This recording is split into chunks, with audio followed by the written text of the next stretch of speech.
She mistook his car for her Uber on Christmas Eve. The mafia boss locked the doors and said, "You're not leaving, Bambi." Lily Whitmore got into the wrong car at 11:47 p.m. on Christmas Eve, wearing a dress she'd bought on clearance and heels that had already given her 2 blisters and 1 broken strap. In exactly 3 minutes, bullets would shatter the windows above her head. In exactly 1 hour, she would be standing in the snow outside a Gothic mansion covered in Christmas lights with no idea how she got there or how to leave. But she didn't know any of that yet. Right now, she was standing on a frozen Brooklyn sidewalk, watching her phone die. "Ugh, I hate Christmas," she thought, pulling her thin coat tighter. Nothing like the holidays to remind you exactly how alone you were. It wasn't the carols or the decorations or even the forced cheer. It was the way the whole world seemed to pair off, leaving her standing alone on sidewalks like this one, reminded of exactly how invisible she was. Just another Christmas Eve proving what she already knew. Some people were meant to be found, and some people were meant to be forgotten. Sophia's Christmas party had been exactly what she'd expected. Loud music, cheap champagne, and that particular kind of loneliness that came from being surrounded by people who smiled without seeing you. She'd slipped out the moment no one was looking. The cold hit her like a physical blow. December in New York was beautiful if you had someone to share it with, but Lily had no family. She watched her phone blink from 8% to nothing. The screen went black. A black SUV pulled up, windows tinted dark, and relief flooded through her. She didn't check the license plate, her fingers were numb, and she just wanted to go home. She yanked open the back door and threw herself inside. "Oh, thank gosh," she breathed, sinking into leather. "Brooklyn, 4th Street, please. I'm the one who called. My phone died, but the order went through. Can you turn up the heat? I can't feel my fingers." A voice cut through her, rambling like a blade. "Who are you?" Lily's eyes snapped open. The man in the front seat had turned, and everything inside her went still. Ice-blue eyes pinned her in place, set in a face carved from stone, sharp jaw, dark hair, an expression that suggested her presence was an inconvenience he was calculating how to remove. She tried to find her voice, stammering under that frozen stare. I'm the one who called. The Uber. You're supposed to take me to Brooklyn." He stared at her. Then his eyes flicked to the rearview mirror, and his expression hardened. The SUV lurched forward so hard her head cracked against the headrest. "Hey!" She grabbed the seat, indignation flooding through her. "What are you doing? I will report you." Another car pulled alongside, black, sleek. The window rolled down. A gun. The sound that escaped her was barely human. "Is that... Oh my God!" A hand shot back, grabbed her hair, and shoved her face toward the floor. "Down!" One word, not a request. The first bullet shattered the back window. Lily screamed, glass raining down as she pressed her face into carpet. More shots, crack, crack, crack, and she could hear him speaking rapid Italian, completely calm, as if being shot at was routine. "Let me out!" she screamed. "Stop the car!" The single word that came back was flat, final. "No." The chase continued, sharp turns, bullets pinging off metal. When it finally stopped, she stayed face down, trembling. Up. A hand gripped her arm and pulled her upright. Through the cracked window, a Gothic mansion draped in Christmas lights. He was already out, moving to her door. When he opened it, his expression was stone. Lily pressed back against the seat, her voice shaking. "I'm not going anywhere with you." His hand closed around her elbow, unbreakable, and he pulled her out, dragging her toward the house. "Let go!" She tried to yank free. "I said let go!" His voice was flat, cold, eyes fixed ahead as he walked. "Wrong car. Those men saw your face, now you're coming with me. I'm not... You walk out that gate. They grab you in 2 minutes. His jaw tightened. "They think you're my woman. They'll use you, or kill you." Her blood ran cold, but she kept fighting his grip. "Tell them I'm not." "Won't matter." Still walking. "They saw. That's enough. You can't." "Stop talking." The words cut like a knife. "I have things to handle." The front door burst open. A small round woman rushed out in a red apron, white hair flying. "Nico! Che è successo?" The old woman spotted Lily and stopped dead. Worry vanished, replaced by pure joy. "A girlfriend!" Her hands flew to her cheeks, eyes going wet. "Nico, you brought a girlfriend on Christmas Eve!" Before Lily could react, the woman pulled her into a crushing hug. "No, I'm not." Lily tried to pull back, words muffled against the woman's shoulder. The old woman released her just enough to cup her face, examining her like a prize. "She's beautiful," she breathed. "Look at these eyes. Nico, where have you been hiding her?" Desperation made Lily's voice crack. "I'm not his girlfriend. I got in the wrong car." But the woman wasn't listening. She pinched Lily's cheek hard enough to sting, her smile impossibly wide. "So modest, and this figure, my grandchildren will be gorgeous." Lily's voice rose an octave. "Grandchildren? I thought he was my Uber." The old woman leaned in conspiratorially, loud enough for everyone to hear. "She's shy. Don't worry, Tesoro. The Santoro men are intense." "I'm not shy." Lily's voice went shrill. "I was kidnapped." The woman paused, blinked, looked at Nico, who stood at the doorway showing nothing. A slow smile spread across her weathered face, hands clasping together. "Romantic." Lily felt her jaw drop. "What? How is kidnapping romantic?" The woman was already steering her inside, grip surprisingly strong. "Your father kidnapped me, you know. Well, aggressively courted. I was engaged to someone else." She sighed dreamily. "He didn't care. Very passionate, the Santoro men." This was her chance. Lily spotted the still open door and bolted. She made it 3 steps before a wall of muscle materialized. A massive man, hands like dinner plates, face like carved granite, blocked her path. She tried to dart around him. He simply shifted, immovable as concrete. "Let me go!" She shoved at his chest. Nothing. Nico's voice came from behind, flat and bored. "Marco! Inside!" The giant took her arm, not rough, just inevitable, and steered her back through the door. The old woman patted her hand soothingly. "Such spirit. I love her already. I'm Rosa, Tesoro, Nico's mother." She beamed. "Are you hungry? You're too thin. We need to feed you before you give me grandbabies." Lily looked desperately at Nico, who was climbing the stairs. "Are you going to say anything?" He paused on the 3rd step, turning just enough to look at her. Those ice-blue eyes held nothing. "Mother will handle you." His voice was flat as stone. "Stay inside. Don't try to leave." "She thinks I'm your girlfriend." Lily's voice cracked with disbelief. He paused again. Those eyes traveled slowly from her ruined heels to her tear-streaked face. "Bambi." The word landed like a verdict. Confusion cut through her panic. "What?" Big hazel eyes, scared, helpless. His voice was clinical, detached. Like a deer in the wrong forest. Something sparked in her chest, anger finding its footing. "I'm a lawyer." He cut her off without raising his voice, the words landing like stones. "You got in the wrong car. Now you're in the wrong world. Try not to die in it, Bambi." "Aren't you going to tell her I'm not your girlfriend?" The question came out desperate, and she hated herself for it. The single syllable landed like a door slamming shut. "No!" Her voice cracked, rising.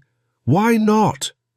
Something flickered in his gaze, not quite amusement, but close. His lips barely moved. More entertaining this way. Then he was gone, swallowed by shadows. Rosa tugged her arm gently. "Don't mind him, Tesoro. He's not good with emotions." Her voice dropped to a conspiratorial whisper. "But I can tell he likes you." A sound escaped Lily, half laugh, half sob. "He finds my suffering entertaining."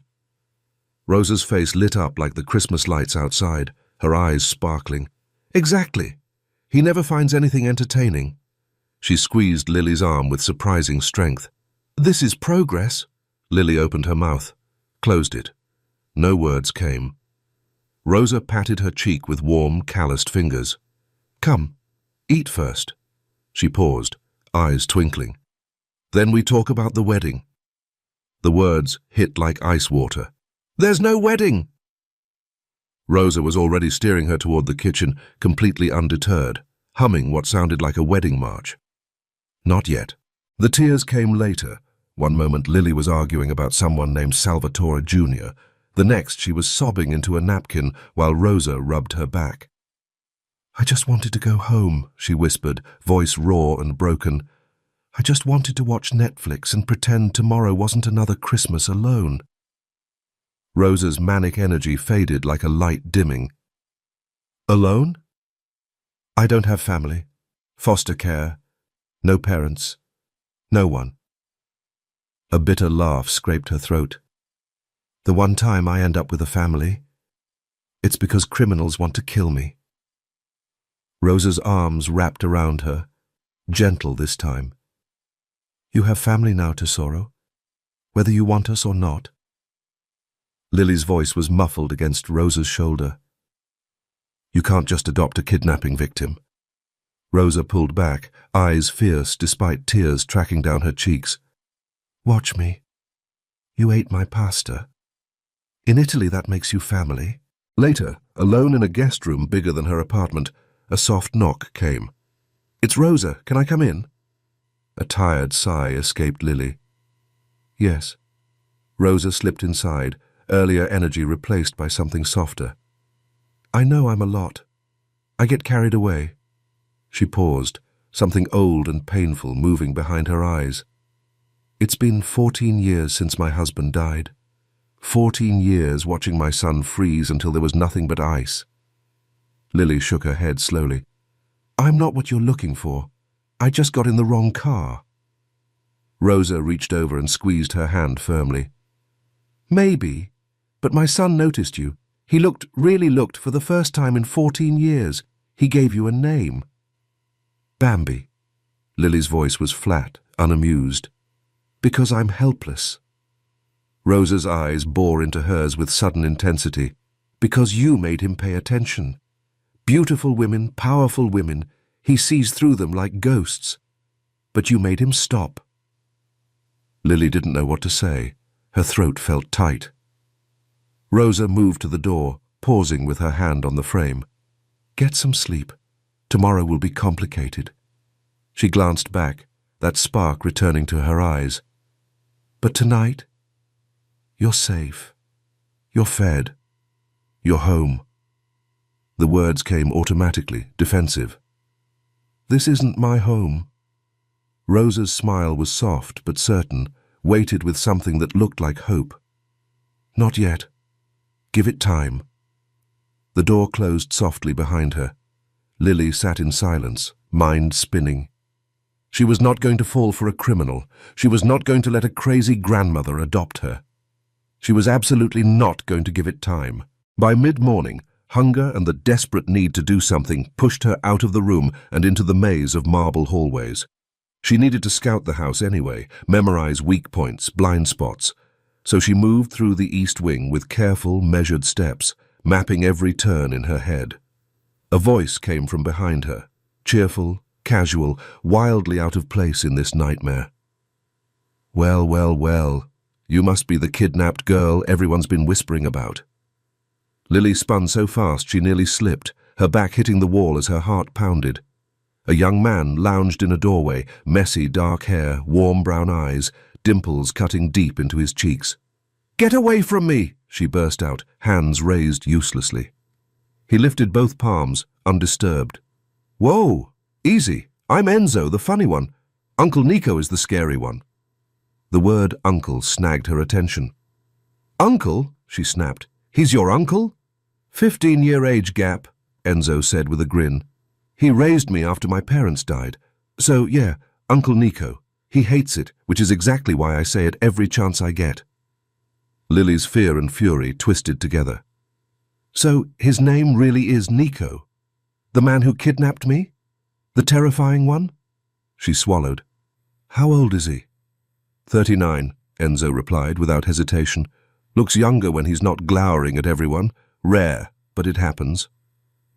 Lily let out a humorless breath. "Well, maybe I should call him Uncle too," she muttered. "He's 15 years older than me as well, and honestly, annoying him sounds like the only pleasure I'd get in this hellhole." Enzo barked a laugh, then immediately shook his head. Yeah, I wouldn't recommend that. Why not? Because when he gets angry, Enzo said, still smiling but with a flicker of seriousness, he doesn't do the whole dramatic yelling thing. He gets quiet. And when Nico gets quiet, that's when people start praying. Her stomach tightened at that. She tore her gaze away, scanning the corridor again. Enzo noticed instantly. Front door has 6 guards, he said casually. Back door has 4. Garden wall's got cameras that trip alarms like Christmas lights. A shrug. Not saying don't try. I respect the spirit. Just maybe eat first. Rosa's cornetti are worth surviving for. I don't want your food, she snapped, or anything from any of you. Fair enough, Bambi. She flinched. Don't call me that. Don't you dare call me that. Enzo lifted a brow, amused. That's what Uncle Nico calls you. Thought it was your actual name, is it not? Her hands curled into fists at her sides, nails digging into her palms. It's not my name. My name is Lily, and I would appreciate it if at least one person in this house used it. Okay, Lily, noted. He turned to leave, but paused. Word of advice, garden wall looks climbable, but there's a 4-foot drop and frozen ground. Also, Uncle Nico is in a meeting until 2. Then he was gone, whistling something that sounded like a Christmas carol as he disappeared around the corner, and Lily stood frozen in the hallway with her mind racing through possibilities. At exactly 2:15, Lily found herself clinging to the top of the garden wall, fingers numb from cold and breath spilling in sharp white puffs. The stone was slick with frost, and the borrowed heels were useless for climbing, but sheer desperation had pushed her this far. Freedom was so close she could taste it. She swung her leg over the edge, eyeing the frozen ground below, calculating her landing. But her foot slid on a thin sheet of ice. The world tipped sideways. Her palms scraped violently against stone as she clawed for something, anything, to hold on to. It didn't matter. Gravity won. She hit the ground hard on her side, the impact knocking every drop of air from her lungs. Pain shot through her ankle, sharp and electric, and when she tried to stand, her leg buckled beneath her in a gasp of agony. A voice drifted down from above, cold, flat, and so calm it made her stomach drop. Finished? Lily dragged her tear-blurred gaze upward. Nico stood over her at the top of the wall, hands in his pockets, face carved from stone. No surprise, no anger, just cold inevitability, like he'd known exactly when and where she would fall. You? How? She gasped, wincing as she tried to sit up. You were supposed to be in a meeting until 2. Nico jumped down beside her, landing with predatory grace. As he crouched, his eyes traveled over her ankle, assessing it like a problem to be solved. Then his attention flicked to her face. His voice dropped, quiet and razor-sharp. Interesting that you know my schedule that well. Her stomach twisted. She hadn't meant to sound like she was tracking him. She was just trying to escape. He didn't give her time to answer. Meeting ended early, he said, gaze returning to her swollen ankle. Can you put weight on it? I'm fine, she snapped, trying again to stand. I don't need your... Her ankle screamed in protest, collapsing under her. She would have hit the ground again, but Nico's hand shot out with inhuman reflexes, gripping her arm, steadying her effortlessly. Before she could shove him away, he swept her up, one arm under her knees, the other behind her back, lifting her as if she weighed nothing. She pushed at his chest, uselessly. Put me down! I can walk! I don't need you to carry me! His expression didn't change. He didn't slow. He didn't even look irritated. He simply tightened his hold the slightest bit, securing her against him, and began walking back toward the house, like carrying furious, wounded girls was just another part of his day. His expression didn't change and his pace didn't slow. You can't walk, you can barely stand. That's not your problem, just leave me alone. In the snow? With a broken ankle? His voice was flat and almost bored. You're light, Bambino. What do you weigh? 90 pounds? The question was so unexpected and so utterly inappropriate that her struggling paused, and she stared up at him in disbelief. What? Why would you even ask that? £90, maybe less. He repeated without inflection, still walking, still not looking at her face, like carrying a bird. Outrage temporarily overrode her fear, and her voice came out indignant. I'm £117 for your information. And it's probably not broken, just sprained. We'll see what the doctor says. I don't need a doctor. I need to go home. His eyes flicked down to her feet, dangling uselessly in those ridiculous borrowed heels. These feet. What size are they? 5? She squirmed in his grip with her face flushing with something that burned hot. Size 6, and I'm 5'4". Not that any of this is remotely your business. His only response was another low sound, filed away like data being stored. Frustration boiled over, and her voice rose to echo across the frozen garden. And my name is Lily. Not Bambi, not Bambino. Lily. Why won't anyone in this house call me by my actual name? He glanced down at her then, those frozen eyes meeting hers for one brief and devastating second that seemed to stop time entirely. I know, Bambi. Something in his gaze made the words die in her throat before they could form. He wasn't mocking her, and he wasn't angry. He was just looking at her, really looking, like he was cataloguing every detail of her face and filing it away somewhere important. Then Rosa was rushing toward them, making distressed Italian noises, and Lily's heart was doing something strange and traitorous in her chest that she absolutely refused to examine. Call Dr. Marchetti, he said to Rosa without breaking stride, and Lily caught the older woman's worried nod before they were climbing a sweeping staircase, then moving down an endless hallway lined with oil paintings and doors that all looked the same. He shouldered one open and carried her into a bedroom bigger than her entire Bushwick apartment, setting her down on the bed like she was made of glass. She immediately scrambled backward against the headboard, her injured ankle screaming in protest. He watched her retreat with those unreadable eyes, then disappeared through a door. When he returned, he was holding a small jar of something that smelled like eucalyptus. Give me your ankle. No. She tucked her feet beneath her despite the pain. Don't touch me. He didn't argue, just looked at her with that frozen stare and waited. Extend your ankle, Bambi. She didn't know why she obeyed. Later, she would blame exhaustion, shock, the way his voice dropped into something that wasn't quite command, but wasn't quite request. But she found herself stretching out her leg like a child, following instructions she didn't understand. His hands were warm. That was the first surprise. She'd expected ice, expected those cold eyes to translate into cold fingers, but his touch was gentle, almost unbearably so, as he cradled her swollen ankle and worked the cream into her skin with slow, careful strokes. Who would have thought this frozen man could be this gentle, she thought, watching his hands move, like I'm something worth being careful with.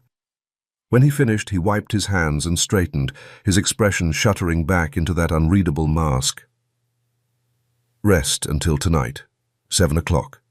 He moved toward the door. Family dinner, the Christmas dinner we missed last night because I was late. I'm not your family. The door clicked shut behind him. Lily stared at the ceiling, her ankle wrapped in warmth and her heart doing something absolutely unacceptable. What the hell just happened? She murmured to herself. The red dress appeared on her bed at 7 o'clock, laid across the white bedspread like a splash of blood against snow. It was beautiful, deep crimson silk with long sleeves and a neckline that would show her collarbones. Next to it sat strappy satin heels in the exact same shade of red. She absolutely should not try them on. The dress fit like it had been made for her body, and the shoes fit perfectly, like Cinderella's glass slipper if Cinderella had been kidnapped by the Italian mafia. £117, size 6 shoes, 5'4", every number she'd shouted at him in anger he'd remembered and used to choose something that fit perfectly. Instead of changing back, she walked down the grand staircase with her heart pounding, every step feeling like walking toward something inevitable. The dining room fell silent when she appeared in the doorway, every conversation dying mid-sentence as heads turned toward her. Rosa's hands flew to her mouth as tears sprang to her eyes, and Enzo let out a low whistle of appreciation that earned him a sharp glare from Marco across the table. Nico was the only one who didn't look up from his plate, cutting his food with precise mechanical movements. Rosa rushed toward her with hands clasped together like she was witnessing a miracle. "Bellissima! Oh, Tesoro, look at you, the color, the fit, everything is perfect." She spun toward her son with excitement building. "Nico, look! See how beautiful she is! You chose so well, my son!" Heat flooded Lily's cheeks as her eyes snapped to Nico's impassive face with sudden understanding. "Wait, you chose this? You picked out this dress for me?" He continued eating without looking up, his expression utterly neutral. "Your dinner is getting cold, Bambi." "That's not an answer," she pressed, her voice sharper than she intended. "Did you or did you not choose this dress?" Rosa answered for him, beaming with pride. "He spent an hour with the catalogue, Tesoro. An hour. My son, who never shops for anyone, not even for his own mother, measuring with his eyes, comparing colors, holding up fabric swatches to the light. Mama." Nico's voice was soft, but cut through like a blade through silk. "Enough." "Why?" Rosa's smile turned mischievous. "You are embarrassed? My Nico, embarrassed? This I have never seen." "I'm not embarrassed." His voice was flat, controlled. "I'm eating." Rosa fell silent, but her knowing smile didn't dim, and she steered Lily toward an empty chair with gentle insistence. Enzo leaned across the table with his dimples flashing mischievously. "Uncle Nico never buys anyone presents, ever. Not even for Christmas. This is genuinely historic. I should mark my calendar and alert the media." Nico's fork paused halfway to his mouth, and his voice dropped dangerous and low. "One more word, Enzo." "What?" "I'm just making an observation." Enzo's eyes went wide with false innocence. "It's sweet, really. Uncle Nico playing dress-up with his little Bambi like she's his own personal doll." Marco finally spoke from his end of the table, his voice gruff. "Boy's got a death wish." "Nah, he won't kill me." Enzo grinned. "I'm his favorite nephew." "You're his only nephew," Marco pointed out dryly. "Exactly. Irreplaceable." The glare Nico leveled at Enzo could have frozen the Mediterranean in August. But Enzo just grinned and returned to his food without an ounce of repentance. Lily stared at her plate and tried desperately to process what was happening. This man had kidnapped her, called her Bambi like she was a pet instead of a person with a law degree. And yet he'd spent an hour choosing her a dress that fit like it was made for her. When the meal finally ended, Lily escaped toward the stairs, desperate for solitude. She was almost to the landing when his voice stopped her cold, a single word, low and commanding. "Bambi." She turned slowly, her hand gripping the banister hard enough to hurt, and found him standing at the bottom of the stairs, half shrouded in shadow with his face completely unreadable. "What do you want?" The words came out sharper than she intended. His voice was flat when he spoke, but something flickered in those frozen eyes. "You didn't thank me for the dress." "I didn't ask for a dress." Her hand tightened on the banister until her knuckles went white. "I didn't ask for any of this." "And yet you're wearing it." She had no response to that, because he was right. She could have refused, could have come down in her old clothes, but she hadn't. The silence stretched between them, heavy and charged. "Thank you for the dress." The words came out barely above a whisper, pulled from her against her will. He looked at her then, really looked, his gaze traveling slowly from her heels up her silk-covered legs to her flushed face, taking in every inch of red fabric and pale skin with an intensity that made her feel more exposed than if she'd been naked. When his eyes finally met hers again, something had shifted in their frozen depths, some glacier cracking to reveal dark water beneath. His voice was low and rough when he spoke, like the words had been dragged out against his will. "Red suits you, Bambi."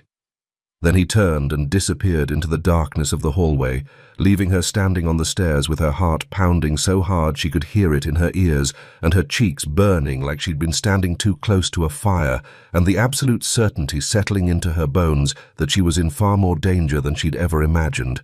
Not from guns or enemies or the Valenti family hunting her, but from him and the way he looked at her and the way her traitorous heart responded.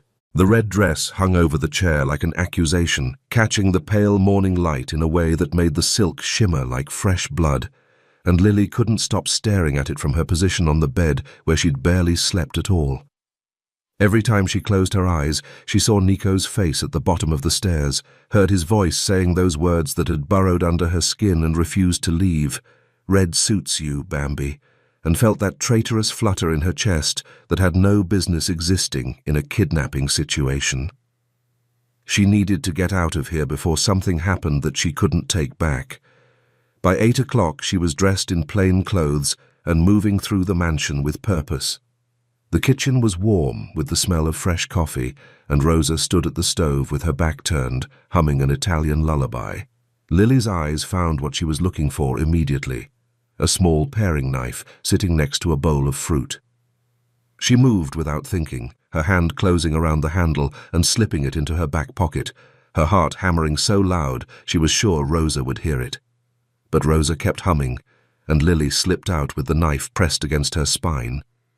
She found Enzo in the garden an hour later, sitting on a stone bench with his face tilted toward the weak winter sun.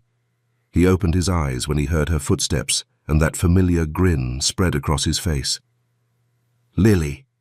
His voice was warm, welcoming, completely at odds with the tension coiling in her stomach. "Finally decided to get some fresh air. I was starting to think you'd turned into a vampire up there in your room. You know, pale skin, avoiding sunlight, hissing at everyone who comes near." Lily stopped 6 feet away, her hand moving toward her back pocket as her pulse thundered in her ears. "I need to talk to you, Enzo. It's important." His eyebrows rose at her tone, the grin fading into something more cautious and alert. "Okay, that sounds serious. What's going on, Bambi? You look like you're about to either cry or kill someone." She pulled out the knife and held it in front of her with both hands wrapped around the handle, and Enzo's grin disappeared completely as he rose from the bench with careful, deliberate movements that reminded her of someone approaching a wild animal. "Whoa! Whoa!" He raised both hands slowly, palms out, his warm brown eyes widening with genuine alarm. "Bambi, what the hell are you doing with that? Where did you even get a knife?" "I want you to take me to the gate." Her voice came out steadier than she expected, even though her hands were shaking badly enough that the blade caught the light in erratic flashes. "Right now, Enzo, you're going to walk me out of here, and you're not going to try to stop me." "Okay, let's just slow down for a second here." His warm brown eyes never left hers, his voice dropping into something deliberately calm and soothing. "Put the knife down, and we can talk about this like rational adults. Nobody needs to get hurt today." "I don't want to talk." The words exploded out of her, raw and desperate, 3 days of fear and frustration finally boiling over. "I've been trapped here for 3 days, Enzo. 3 days. People shot at me, your uncle kidnapped me, and now everyone acts like I should just accept that this is my life now." He tried to interject, his voice softening with something that might have been genuine sympathy. "I know this is hard, Bambi, I really do. But if you'd just let me explain." "You don't know anything." Her grip on the knife tightened until her knuckles went white. "I have a job, an apartment, a life that doesn't involve guns and criminals and dresses that cost more than my rent." Enzo took a careful step toward her, hands still raised. "You're right, but I know what's waiting outside, and trust me, it's worse than anything in here." "Stop calling me Bambi." Tears burned in her eyes. "My name is Lily Whitmore. I'm a lawyer, well, a junior associate who gets paid less than the office receptionist and takes orders from people half as smart as me." Her voice cracked, but she pushed through, anger fueling the words. "I graduated top of my class, top, and no one cares, no one sees it. But that tiny apartment and that pathetic paycheck and that invisible life, it's mine, my freedom, and I want it back. And I'm not spending one more day as a prisoner." Something shifted in his expression, genuine sympathy, maybe respect. "You really want to leave, knowing the Valentis will grab you the second you step outside?" "I'll take my chances. Anything is better than this cage." "Is it?" His gaze sharpened, suddenly reminding her of his uncle. You're alive. You're fed. Yeah, Uncle Nico is terrifying, but he's the only reason you're still breathing. He's the reason I'm in danger. No. Enzo's voice went hard. Lorenzo Valenti is the reason. Nico is the reason you're not already dead. There's a difference. The words hit her like a blow, but she remembered the cage, however gilded.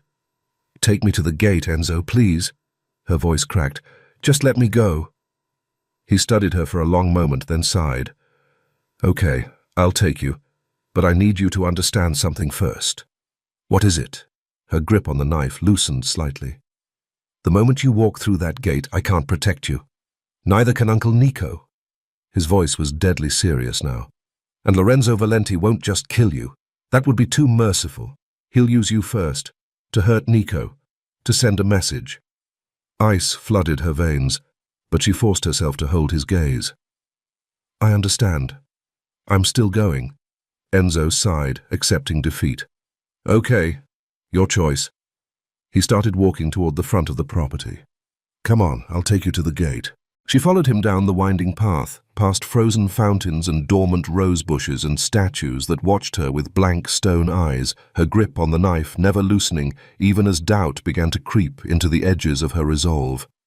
The front gate loomed ahead, massive iron bars topped with spikes that suddenly looked less decorative and more like a warning. Enzo stopped by the security panel and turned to face her one last time, his expression heavy with something that looked almost like grief. Last chance to change your mind, Lily. Once you're out there, you're completely on your own. I won't be able to help you. She forced the word out through a throat that had gone completely dry, her heart pounding so hard she could hear it in her ears. Open it, please. He typed in a code and the gate swung open with a soft, mechanical hum, revealing the frozen sidewalk and grey Manhattan street beyond. Freedom stretched before her, or at least the illusion of it. Good luck, Lily. Enzo's voice was quiet, almost sad, weighted with genuine concern. I really mean that. Stay safe out there, if you can. She didn't look back as she walked through the gate. Didn't see him pull out his phone the moment she was gone, didn't hear him speak 3 urgent words into the receiver. She's out. Hurry. The street was quieter than she'd expected, residential and tree-lined with expensive brownstones and parked cars that cost more than her annual salary. Lily walked as fast as she could without breaking into a run, her eyes scanning desperately for a taxi, a bus, anything that could take her away from here. A cab appeared at the end of the block, and she stepped into the street with her arm raised, waving frantically to get the driver's attention. The driver didn't even slow down, his off-duty light glowing yellow as he passed her without a second glance. She tried again with the next one, and the next one, but they all kept driving like she was invisible, like she was already a ghost, haunting these expensive streets.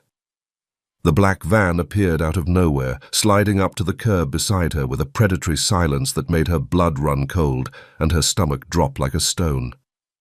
The side door was already sliding open before she could react, and 2 men were climbing out with practiced efficiency, big, dressed in dark clothes, moving with the kind of coordinated precision that spoke of experience. Nico's woman? One of them asked the other, his voice casual and almost bored, like he was confirming a grocery order instead of identifying a kidnapping target. This the one Lorenzo wants? That's her. The second man was already reaching for her arm with thick, brutal fingers. Matches the description exactly. Brunette, small, pretty. Let's move before someone sees us. Ice water flooded Lily's veins as terror wrapped icy fingers around her lungs and squeezed until she couldn't breathe. She tried to scream, but her throat closed up completely, tried to run, but her muscles locked in place. Please. The word came out as a pathetic whisper as rough hands grabbed her arms and started dragging her toward the van. Please, you've made a mistake. I'm not his woman. I'm nobody. I just want to go home. Shut up. One of them clamped a meaty hand over her mouth, while the other grabbed her legs, lifting her off the ground like she weighed nothing. Boss wants you alive, but he didn't say anything about conscious, so you can come quiet or you can come unconscious, your choice. They were lifting her toward the van's gaping darkness when the gunshot split the morning air like a crack of thunder. One of the men screamed and released her arm, clutching his shoulder where blood was already blooming through his dark jacket like a deadly flower. Lily hit the ground hard on her hands and knees, pain shooting through her palms, and through tear-blurred eyes she saw him standing in the middle of the street like an avenging angel carved from ice and fury. Nico, his gun still raised, his face completely expressionless, despite the violence radiating from every line of his body. "Put her down." His voice was cold enough to freeze fire, each word sharp as a blade. "Now. I won't ask twice." The uninjured man pulled a gun of his own, pointing it directly at Lily's head with a hand that wasn't quite steady. "Back off, Santoro. She's coming with us. Lorenzo's orders." Nico didn't even flinch at the weapon aimed at her skull. He took a step forward, utterly unconcerned, his ice-blue eyes never leaving the man's face. "You have 3 seconds to drop that gun before I put a bullet between your eyes. And trust me, I don't miss." The man's voice cracked with desperate bravado as he tried to hold his ground. "Lorenzo wants her. 1. Nico's voice was flat, emotionless, counting down like a metronome. "You're outnumbered, Santoro. There's 2 of us and 2.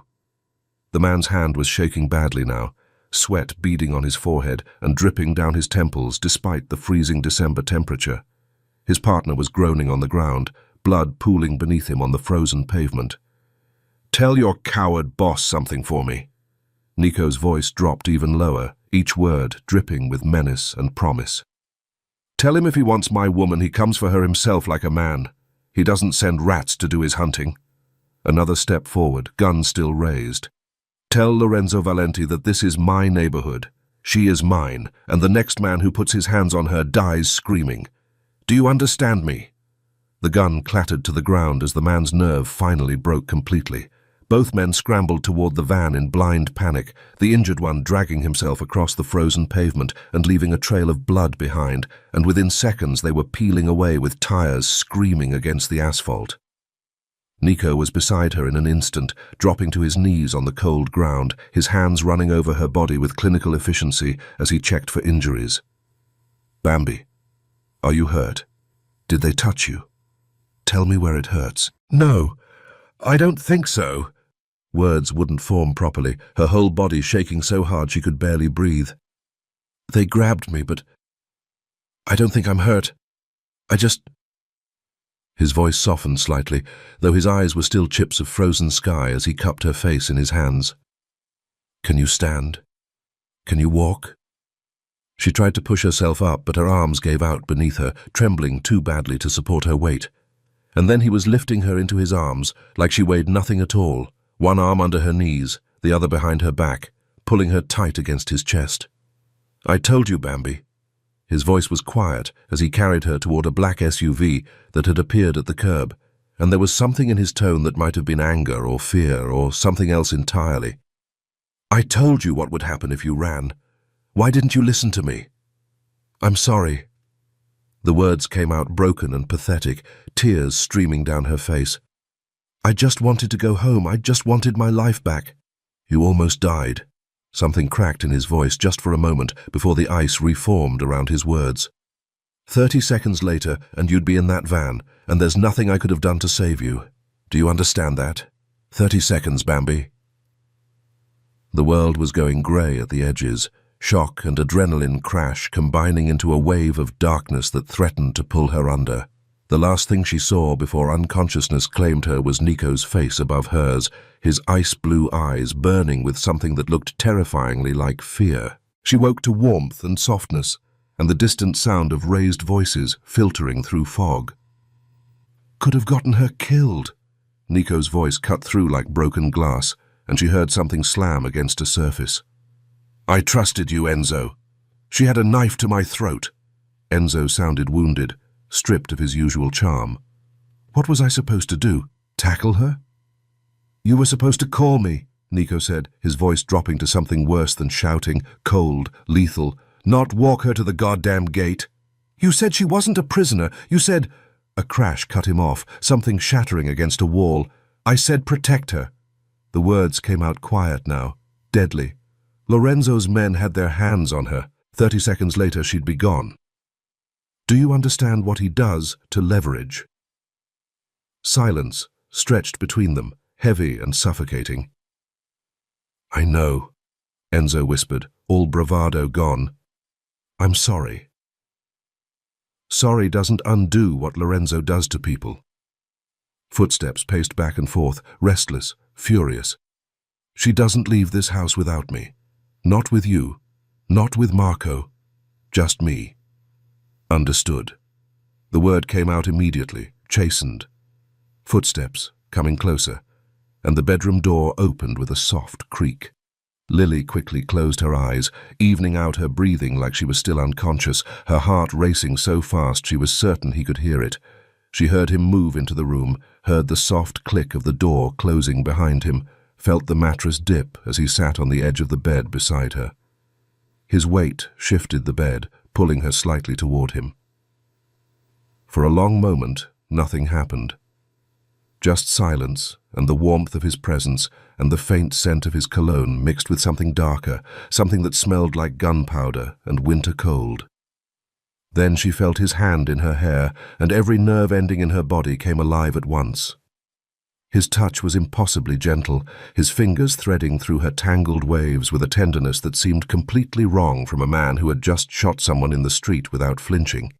He stroked her hair slowly, rhythmically, like he was soothing a frightened animal, and something in Lily's chest cracked open. "Don't be scared, Bambi." His voice was barely a whisper, rough and low, meant only for her, even though he thought she couldn't hear. "I won't let anything happen to you. Not the Valentis, not Lorenzo, not anyone in this world."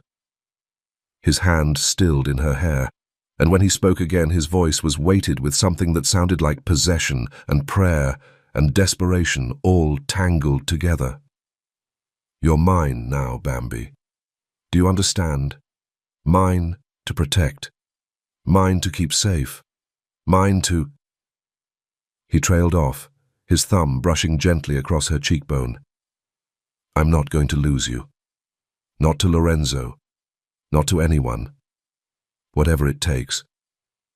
Then the warmth of his hand disappeared, and she heard him stand, heard his footsteps cross slowly to the door, heard the soft click of the latch as he left her alone with those words burning in the darkness like embers. Lily's eyes flew open the moment the door closed, and she pushed herself up against the pillows with her heart pounding so hard she could feel it in her throat. Those 3 words echoing through her mind like a bell that wouldn't stop ringing. "You're mine now." The words should have terrified her. They did terrify her, because she was a modern woman with a law degree and strong opinions about possessive men who thought they could claim people like property. She should have been angry, should have been planning her next escape, should have been doing anything except lying here with warmth pooling in her chest. But the truth was messier than feminist theory and rational thought, because underneath the fear and the outrage there was something else, something that had sparked to life when he'd appeared in that street like vengeance incarnate, something that had grown when he'd gathered her in his arms like she was precious, something that was even now spreading through her chest like honey. He had shot a man for her, threatened to kill for her, and some ancient primal part of her brain that hadn't gotten the memo about modern civilization found that unbearably, shamefully attractive. What the hell was wrong with her?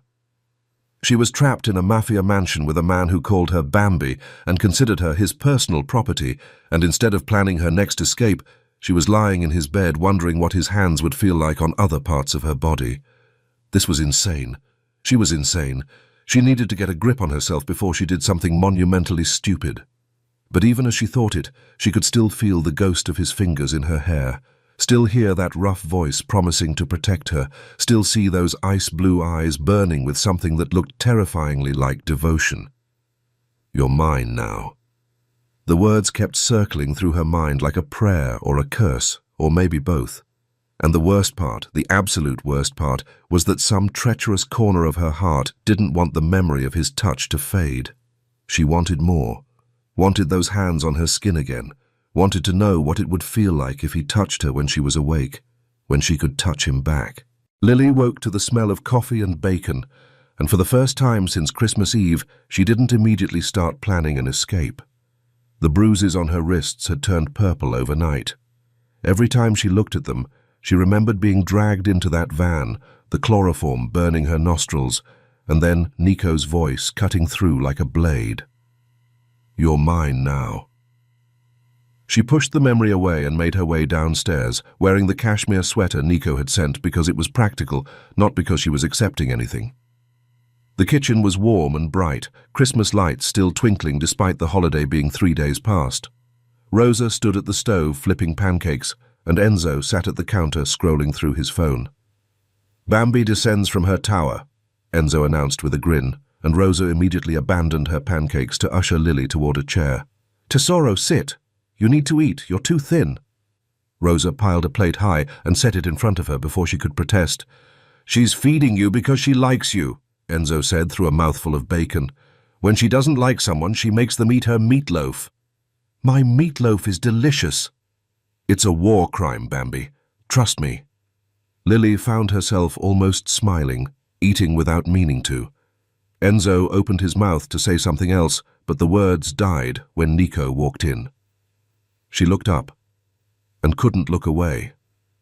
The morning light caught the sharp angles of his face, the jaw shadowed with stubble, the broad shoulders stretching his black t-shirt. His dark hair was damp from a shower, and when those ice-blue eyes found hers, something hot twisted in her stomach. She dropped her gaze to her pancakes, heat crawling up her neck. "This is insane. He kidnapped me, and I'm noticing how attractive he is." "Uncle Nico, Bambi was staring at you," Enzo said in a stage whisper that carried across the entire kitchen, and Lily wanted to melt into the floor. "I was not staring," she protested, her voice coming out higher than intended. "I was just looking in that direction." "Sure you were." Enzo's grin was insufferable. "That's why your face is the color of Rosa's tomato sauce." "Enzo, leave the poor girl alone," Rosa scolded, but she was smiling too. Nico said nothing, just poured himself a cup of coffee with his back to the room. When he turned around, his expression was as unreadable as ever, those cold eyes giving nothing away. "Eat your breakfast, Bambino," he said, his voice low and quiet, and then he was gone, disappearing through the doorway without another word. Enzo burst out laughing the moment his uncle left, and Lily stabbed her pancake with more force than necessary. She found the library by accident that afternoon, wandering through the mansion's endless hallways. The room was massive, 2 stories of floor-to-ceiling bookshelves with leather armchairs arranged around a crackling fireplace. Lily pulled a book from the shelf and curled up in one of the armchairs, letting the familiar weight of pages soothe some of her anxiety. She'd been reading for maybe an hour when she heard footsteps, and she didn't have to look up to know who it was. "What are you reading?" Nico's voice came from somewhere to her left, and she kept her eyes fixed on the page. "Why do you care?" The response came out sharper than she intended, defensive and cold, but when she finally glanced up at him, his expression hadn't changed at all. He lowered himself into the armchair across from her, moving with that predatory grace she'd noticed the first night, and crossed one ankle over his knee like they were old friends having a casual conversation. "You came down for breakfast today," he observed, and Lily couldn't tell if it was a question or a statement. "I was hungry. You've been hungry for 3 days. Today you decided to eat with us. Don't read too much into it." She kept her voice flat, dismissive, but something flickered in his eyes that told her he wasn't buying it. "You're not a prisoner here," he said quietly, and she let out a laugh that sounded bitter even to her own ears. "Really? Because I can't leave? I don't have a phone. I don't have access to internet. I don't have anyone who knows where I am or if I'm even alive." She closed the book in her lap and met his gaze directly, refusing to flinch away from those cold blue eyes. "That sounds exactly like a prisoner to me." Nico was silent for a long moment, studying her with an intensity that made her want to squirm in her seat. When he finally spoke, his voice was different somehow, lower and more serious than she'd ever heard it. 3 days, he said, and Lily's brow furrowed in confusion. "What?" 3 days. I'm meeting with the Valentis to negotiate. By the end of the week, I'll have an arrangement that gets you out safely." He stood from the chair in one fluid motion, looking down at her with something that might have been respect. "This isn't your war, Bambino. You just got caught in the crossfire. He was halfway to the door before she found her voice again, the question escaping before she could stop it. Why are you helping me? Nico paused with his hand on the doorframe, his back to her. For a moment she thought he wouldn't answer. Then he turned, and the firelight caught those ice-blue eyes, making them burn. Because you're my responsibility, he said, his voice low and rough. From the moment you got into my car. She swallowed hard. That doesn't explain. From the moment I saw those eyes. He took a step toward her, then stopped, jaw tightening like he was fighting something. You're mine, Bambi, whether you accept it or not. Her heart slammed against her ribs. I don't belong to anyone. Something flickered across his face, not anger, not amusement, something darker, hungrier. Keep telling yourself that. And then he was gone, leaving Lily alone with the crackling fire and a heartbeat she couldn't control. She found herself outside his office 2 hours later, drawn by the sound of raised voices.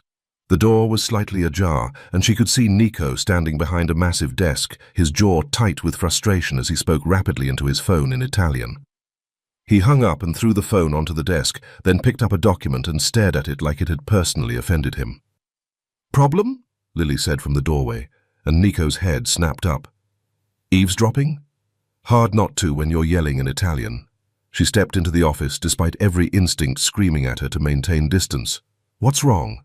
My lawyers are incompetent, my business partners are thieves, and this contract will bankrupt me if I sign it. He tossed the document onto the desk. Other than that, everything is wonderful. Let me see. She held out her hand, and for a moment she thought he would refuse. Instead, he handed it over. The force majeure clause is written incorrectly, she said, pointing to a paragraph near the bottom of the page. It contradicts the liability section in Article 17. Any halfway competent lawyer could use that to void the entire agreement and sue you for damages. Nico stared at her like she'd suddenly started speaking in tongues, the document forgotten in his hand. How do you know that? I graduated first in my class from Columbia Law. The words came out tired rather than proud, carrying the weight of years of being dismissed and overlooked. But nobody listens to me because I'm young and I'm a woman, and I work at a firm that handles parking tickets and small claims court. Your firm's loss, Nico said, and the simple statement hit her harder than any compliment she'd ever received. My firm doesn't care. They have me fetching coffee and filing paperwork while the male associates get the real cases. She hadn't meant to say that, hadn't meant to reveal that much, but something about the way he was looking at her made the words spill out anyway. Then they're idiots. He held out the contract toward her. Show me what else is wrong with this. Something shifted in Nico's expression as he watched her take the document, a new awareness that hadn't been there before. He wasn't looking at her like she was a problem to be solved anymore, or a civilian who'd wandered into his war by accident. He was looking at her like she was something else entirely, something he hadn't expected to find. For the next hour, she walked him through every flaw in the document, every loophole that could be exploited, and every clause that needed revision. This indemnification clause is a disaster waiting to happen, she said, circling another paragraph. And whoever drafted this didn't understand New York contract law at all. I'm paying them $2,000 an hour, Nico said, his jaw tightening with irritation that wasn't directed at her. Then you're being robbed. She flipped to the next page. This termination clause alone could cost you millions if the other party decides to get creative. Nico listened without interrupting, asking questions only when he needed clarification, treating her expertise with a respect she'd never received from her own colleagues. By the time they finished, the sun had begun to set outside the window, painting the office in shades of gold and orange. You're wasted at that firm, Nico said as she handed the marked-up contract back to him. Tell me something I don't know. You could do better. You should do better. His eyes held hers, and something unspoken passed between them. Anyone who can't see what you're worth doesn't deserve you. Lily didn't know what to say to that, so she said nothing at all, just turned and walked out of the office with her heart beating faster than it should have been. Enzo found her in the garden as the last light faded, sitting on a stone bench with her arms wrapped around herself. Still thinking about running? He dropped onto the bench beside her, and Lily let out a breath that fogged in the December air. I don't know anymore. That's progress. Yesterday you had a knife. His grin was bright and easy, and Lily felt her lips twitch. You're never going to let me forget that, are you? Absolutely not. Most exciting thing that's happened to me in months. He stretched his legs out. Besides, it was kind of badass. Stupid, but badass. I wasn't actually going to stab you. I know, your hands were shaking too much. He said it gently, without mockery. Why do you stay here? She asked after a moment. This life is dangerous. You could leave. Enzo's smile faded. My parents died when I was 9. Car accident, nothing glamorous. Nico took me in, raised me. He was 24 years old and suddenly responsible for a traumatized kid who wouldn't stop crying. Lily's heart clenched at the image. This is my family, Enzo continued quietly. The only one I've got. I'd die for these people. That's not something you walk away from. He turned to look at her, those brown eyes seeing more than she was comfortable with. You're alone too, aren't you? I can see it. The way you fight like you've got nothing to lose. He nudged her shoulder gently. Takes one to know one, Bambi. Lily didn't answer. They sat together in the gathering darkness, two orphans who understood loneliness in ways most people never would, and something that felt almost like friendship began to take root between them. Lily woke to unfamiliar silk sheets and the distant sound of someone humming in Italian downstairs. Rosa, probably, already cooking breakfast for a family that wasn't hers. 5 days since she'd seen her apartment, her clothes, her life. 5 days trapped in a mansion that belonged to one of the most dangerous families in New York. She stared at the ornate ceiling above her bed, and the thought hit her like cold water. She was a hostage, a prisoner, and she should be terrified every second of every day. But that was the problem, wasn't it? She wasn't terrified. Not anymore. Somewhere between Rosa's cooking and Enzo's stupid jokes and Nico's intense stares, the fear had started to fade, replaced by something far more dangerous. They were warm, she realized, hating how true it felt. This psychotic mafia family was actually warm. Rosa treated her like a daughter. Enzo treated her like a sister. And Nico. She squeezed her eyes shut, trying not to think about broad shoulders and ice blue eyes, and a voice like gravel wrapped in velvet. She wasn't starting to like them. She definitely wasn't starting to like him. That would be insane. Stockholm Syndrome, trauma bonding, something clinical and diagnosable that she could blame on circumstances rather than feelings.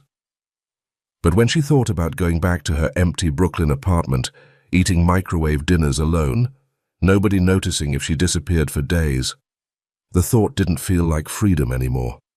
It felt like loneliness. She told herself to stop, to get up, to go downstairs, and stop hiding in her room like a scared child. She needed to show them she wasn't just some helpless victim they needed to protect. She threw off the covers and padded toward the bathroom, already planning what she'd say at breakfast, something confident, something that showed she wasn't afraid. She stripped off her pajamas, wrapped herself in a towel, and pushed open the bathroom door. Steam billowed out. The shower was running, and standing under the spray completely naked, water cascading down muscles and tattoos, and Nico turned around, slowly, like he had all the time in the world. Lily's brain short-circuited. Her eyes went exactly where they shouldn't have gone, down his chest, past the ridges of his abdomen, lower and lower, until her survival instincts finally kicked in and she slapped her hands over her face. "What the hell?"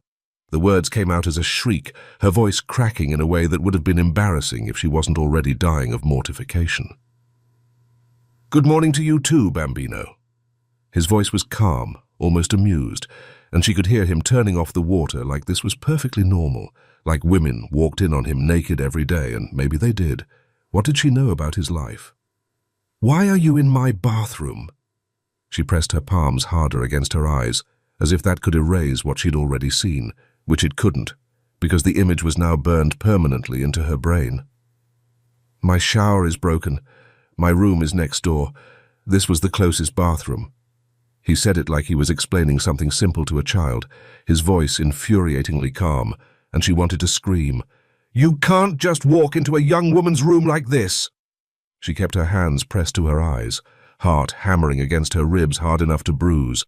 "There are rules, boundaries, basic human decency." "This is my house." His voice was closer now, and she heard the rustle of a towel being pulled from the rack, the soft pad of wet feet on tile. "I go wherever I want." "That's not how it works." Her voice pitched higher with each word, borderline hysterical. "It's exactly how it works. My house, my rules."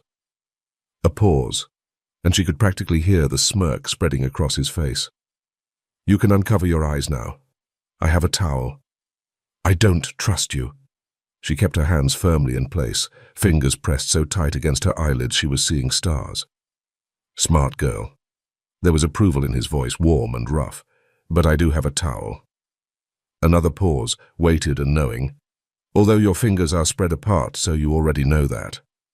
Lily pressed her fingers tighter together, cheeks burning hot enough to fry an egg, and heard him step closer, close enough that she could feel the heat radiating off his body, smell soap and something masculine that made her head spin. "It's not a big deal," he said, and there was definitely amusement there now, curling through his voice like smoke. "Oh, it is a big deal." The words escaped before she could stop them, and mortification crashed through her like a tidal wave as she realized what she'd just admitted, while her eyes had been fixed directly on his. "I meant, that's not, I was talking about the situation." "Bambi." He said it like a warning, like a threat, like a promise, all wrapped into one, and she heard him moving closer, felt the heat of him even through her closed eyes, her whole body vibrating with awareness. His finger hooked under her chin, tilting her face up, and she opened her eyes despite herself. He was inches away now, towel wrapped dangerously low around his hips, water dripping from his dark hair onto those impossibly broad shoulders, and his ice-blue eyes were burning into hers with an intensity that made her forget how to breathe. He said everything like he was about to hurt someone, she realized, her heart hammering so hard she could hear it in her ears. Even something like this. And somehow that made her knees weak instead of making her run. "I saw where your eyes went. Twice," he said, his voice dropping to something rough and dark that made warmth spread through her like honey, his gaze never wavering from hers. "And I heard what you said." "I didn't mean—" she started, her voice barely a whisper, but he cut her off. "Don't lie to me." His grip on her chin tightened just slightly, not painful but impossible to ignore, and his ice-blue eyes pinned her in place like a butterfly on a board. "I don't like liars." He was so intense, so terrifying in the way he said beautiful things, like he was threatening to kill someone. And God help her, she was starting to think she liked it. "Don't look at me like that again," he said, releasing her chin and stepping back, his voice low and dangerous and full of dark promise. "Unless you want me to do something about it." He walked out without another word, leaving her standing in the steam with her heart racing and a heat coiling low in her belly that had absolutely nothing to do with embarrassment. Breakfast was torture. Lily sat at the kitchen table trying to eat while Nico sat across from her reading something on his phone. Every time she lifted her fork, she felt his gaze flick up to her face. Every time she looked down, she could feel him watching. Her cheeks burned. She couldn't swallow a single bite. Rosa chatted happily about dinner plans. Enzo made jokes Lily didn't hear. All she could focus on was the man across the table, the way his jaw tightened when he read something he didn't like, the way his fingers wrapped around his coffee cup, the way the morning light caught the sharp angles of his face. Then his phone rang and he stood, turning away to answer it. She couldn't stop staring at his profile. The strong nose, the full lips, the way his shoulders filled out that black shirt. Heat flooded through her entire body. Not embarrassment this time. Something deeper, something dangerous. Oh God, she thought, her fork frozen halfway to her mouth. This man is beautiful, and he's making me feel things I shouldn't feel. Nico ended the call and turned back, catching her staring. One eyebrow lifted slightly. Lily dropped her gaze to her plate, face burning, heart pounding. Across the table, Enzo grinned like he'd just witnessed a miracle. The boxes were waiting on her bed that afternoon, 3 matte black boxes with silver ribbons that probably cost more than her rent. No card, no note, just sitting there like a challenge she hadn't asked for. The first held cashmere sweaters in soft creams and deep burgundies, fabric so delicate it felt like touching clouds. The second held silk blouses and tailored pants, the kind of clothes she'd only ever seen in magazines or through windows of stores she could never afford. The third made her stop breathing. Black lace, delicate, expensive, absolutely scandalous black lace that barely qualified as underwear. It was laid out against tissue paper like it belonged in a museum, intricate patterns designed to hide nothing while suggesting everything. She picked up one piece, holding it to the light, and heat flooded her face as she imagined wearing it. Imagined someone seeing her in it. Imagined his ice-blue eyes darkening as he took in the lace against her skin, his hands reaching to trace the patterns, his voice dropping to that rough whisper. She shoved the thought away before it could fully form, but the warmth lingering low in her belly told her exactly where her mind had gone, and exactly whose gaze she'd been picturing tracing over black lace and bare skin. Dinner that night was quiet. Rosa had disappeared into the kitchen to prepare dessert, and Enzo had excused himself to take a phone call, leaving Lily alone with Nico at the massive table, candlelight flickering across his sharp features. She had almost relaxed when his voice cut through the silence. "Did you get your gifts?" She looked up, meeting those ice-blue eyes, and something in his gaze told her exactly which gift he meant. Her lips pursed with disdain. "You mean the black lace? That's your idea of a gift for a lady? Is that how you try to impress women?" she continued, her chin lifting, "with lingerie they didn't ask for?" Nico's lips curved, just slightly, barely there, and he raised his eyes to hers with a look that made her stomach flip. "Do you want to be impressed?" Heat flooded her cheeks. "I don't wear things like that, just so you know." "Maybe," he said, his voice dropping low. "I'll get you used to wearing them, for me." The words hit her like electricity. She stood so fast, her chair scraped against the floor, her whole body trembling with something she refused to name. "What are you implying?" Her voice came out sharp, defensive. "I'm not interested in you. You're a criminal. You kidnapped me." She turned and walked out to the terrace before he could respond, the cold December air hitting her like a wall. But even as she stood there, snow falling softly around her, she couldn't stop the image burning through her mind. Nico's hands on her skin, sliding over black lace, touching her everywhere while she wore nothing else. "Stop it," she told herself fiercely, gripping the stone railing. "Lily, get yourself together. I forbid you to think about this. It can never happen. Never." But her cheeks were burning despite the freezing air, and her heart was racing, and she had to pull open the collar of her sweater just to breathe. "Oh God," she thought, gasping in the cold. "I can't breathe." She couldn't sleep. The clock read 1:47 a.m. Lily had been staring at the ceiling for hours, replaying every moment, the lace, the dinner, the way he'd looked at her like he was already imagining peeling those clothes off her body. She needed water. She needed to stop thinking about Nico Santoro. The kitchen was dark except for Christmas lights casting everything in soft red and gold.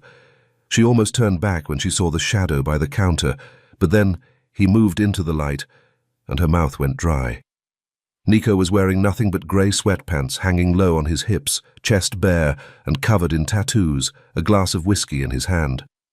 "Can't sleep?" His voice was rougher than usual. "No." She moved toward the refrigerator, hyper-aware of her thin t-shirt, his bare chest, the darkness pressing around them. "You?" "I don't sleep much. Bad dreams." She took a drink of water, and when she lowered the bottle, he was closer, close enough that she could smell whiskey, and something woodsy that made her head spin. "You have water on your lip," he said, and his thumb brushed across her lower lip, slow, deliberate, burning. "Bambi." His voice was barely a whisper. "I want to kiss you." Her heart slammed against her ribs, but she forced steel into her voice.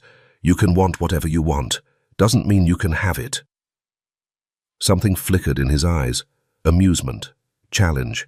His hand slid to her waist and pulled her against him in one swift motion. Her body pressed to his bare chest. Why can't I? The words were low, dangerous. Her cheeks burned. Because I don't want you to kiss me. He stared down at her, eyes dark with desire, and leaned close to her ear. Liar, he whispered, and she felt the word shiver down her spine. She swallowed hard. I've never even kissed anyone. You think my first kiss is going to be with you? He pulled back, genuine surprise crossing his features. His thumb came up to trace her lips, feather light.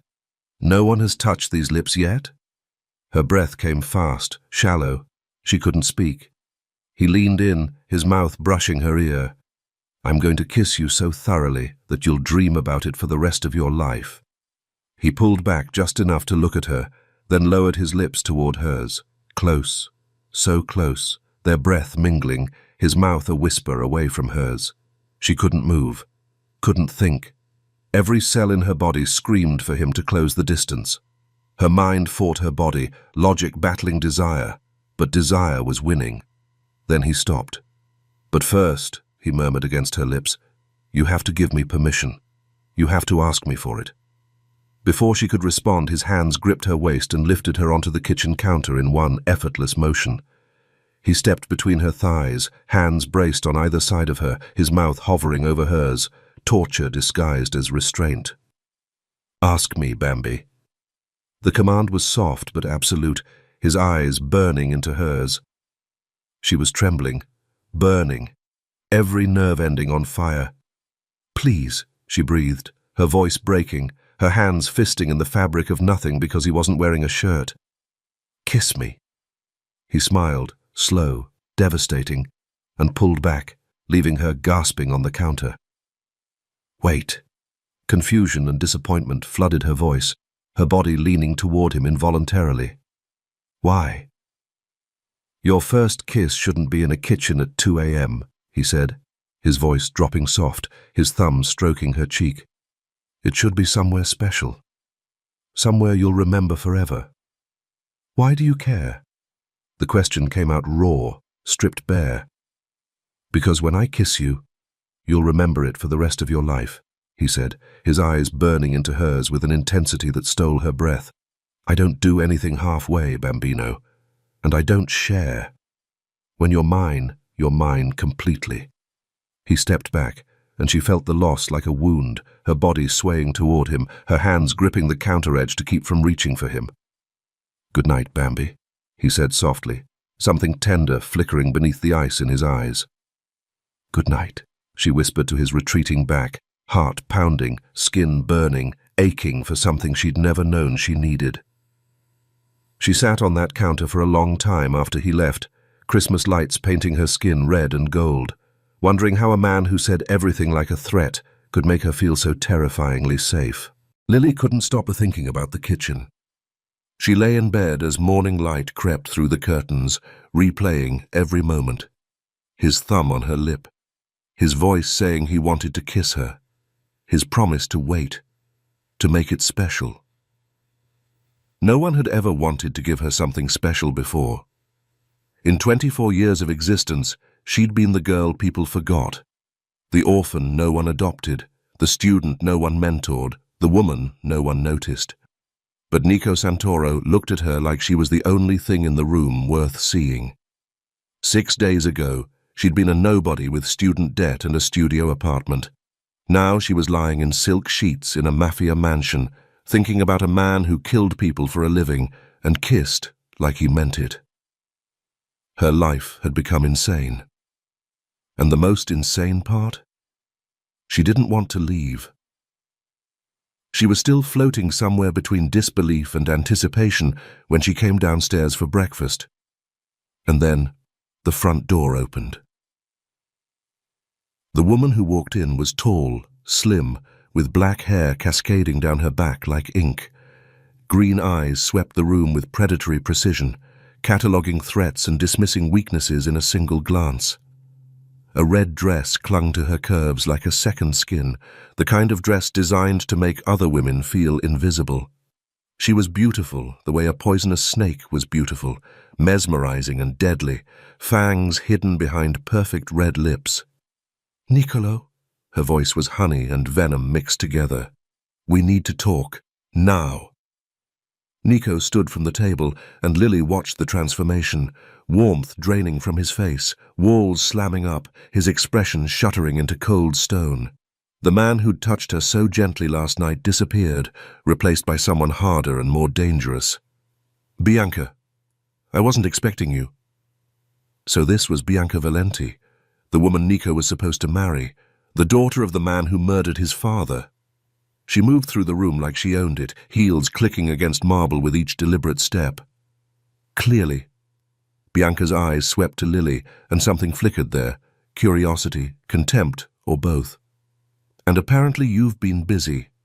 There's a rumor going around, Niccolo.